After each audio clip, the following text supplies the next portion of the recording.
नमस्कार, बिरसा न्यूज 24/7 में आप सभी को सुस्वागतम। जी हाँ, यूरोपीय यूनियन के फॉरेन पॉलिसी प्रमुख जोसेफ बोरेल ने कहा कि यूरोपीय संघ का भारत के खिलाफ कार्रवाई करनी चाहिए क्योंकि भारत रूस के कच्चा तेल लेकर रिफाइंड सामान बाजार में बेच रहा है, इसमें डीजल भी शामिल है। मंगलवार को फाइनेंशियल टाइम्स में छपे एक इंटरव्यू में उन्होंने ये बात कही। रूस यूक्रेन जंग की शुरुआत के बाद से पिछले एक साल में भारत ने रूस से सबसे ज्यादा तेल खरीदा है। सस्ता क्रूड ऑयल मिलने से भारत में स्थित रिफाइनरियों को बहुत फायदा मिला है। वो यूरोप को रिफाइंड प्रोडक्ट बेचकर अधिक पैसा कमा रही है। कौन कमा रहा है? सरकार, ना सरकार के कोई बंदे लोग।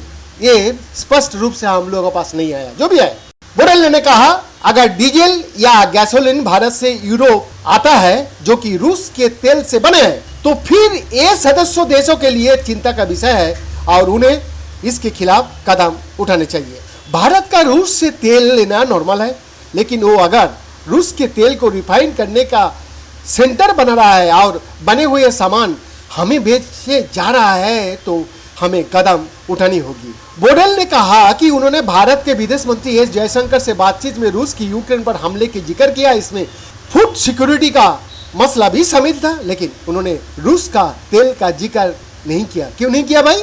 समाचार एजेंसी रॉयटर्स के मुताबिक यूरोपीय कमीशन के वाइस प्रेसिडेंट मार्गरेट बैरस्टर ने कहा है कि यूरोपीय संघ भारत से इस बारे में बात करेगा, लेकिन ये हाथ बढ़ाने जैसे होगा, ना कि उंगली उठाने जैसा। ये पता नहीं है। भारतीय रिफाइनरियों पहले रूस से कम तेल लेती थी क्योंकि ट्रांसपोर्टेशन का खर्च बहुत अधिक होता था, लेकिन साल 2022-23 के वित्त वर्ष में प्रतिदिन 9,70,000 से 9,81,000 बैरल तेल का आयात किया गया है। ये देश का कुल आयात का 5वां हिस्सा है।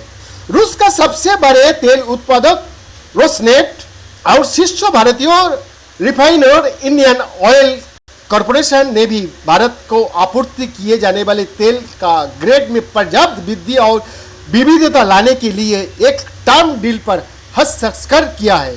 केपलर के शिप ट्रैकिंग डेटा के अनुसार रिलायंस इंडस्ट्रीज और नायरा एनर्जी रिफाइंड ईंधन की प्रमुख निर्यातक और रूसी तेल की खरीदार थे। रॉयटर्स के मुताबिक कंपनियों की ओर से तत्काल कोई प्रतिक्रिया नहीं मिली। कैसे मिलेगा भाई?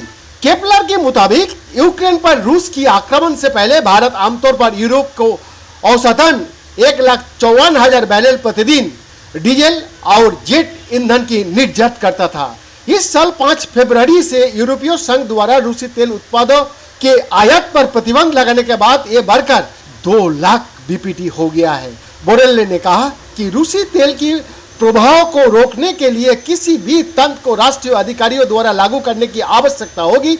उन्होंने इशारा किया कि यूरोपीय यूनियन खरीदारों को टारगेट कर सकता है। उन्होंने कहा अगर वो बेच रहा है इसका मतलब है कि कोई खरीद रहा है। हमें देखना होगा कि कौन खरीद रहा है। भारत के विदेश मंत्री एस जयशंकर ने एक प्रेस कॉन्फ्रेंस में कहा कि उनकी समझ के मुताबिक यूरोपीय यूनियन के प्रतिबंध के नियम के तहत क्रूड जिनका स्वरूप किसी तीसरे देश में बदल जाता है उन्हें रूसी सामान नहीं कहा जाता है। उन्होंने कहा यूरोपीय यूनियन काउंसिल के नियम को देखें, रूसी कच्चे तेल को तीसरे देश में अगर काफी हद तक बदल दिया गया है तो इसे वहां का नहीं माना जाएगा। मैं आपस में काउंसिल का विनियम 833/2014 को देखने को आग्रह करूंगा। जयशंकर बांग्लादेश, स्वीडन और बेल्जियम की अपनी 3 देशों की यात्रा के अंतिम चरण में सोमवार को ब्रुसेल पहुंचे।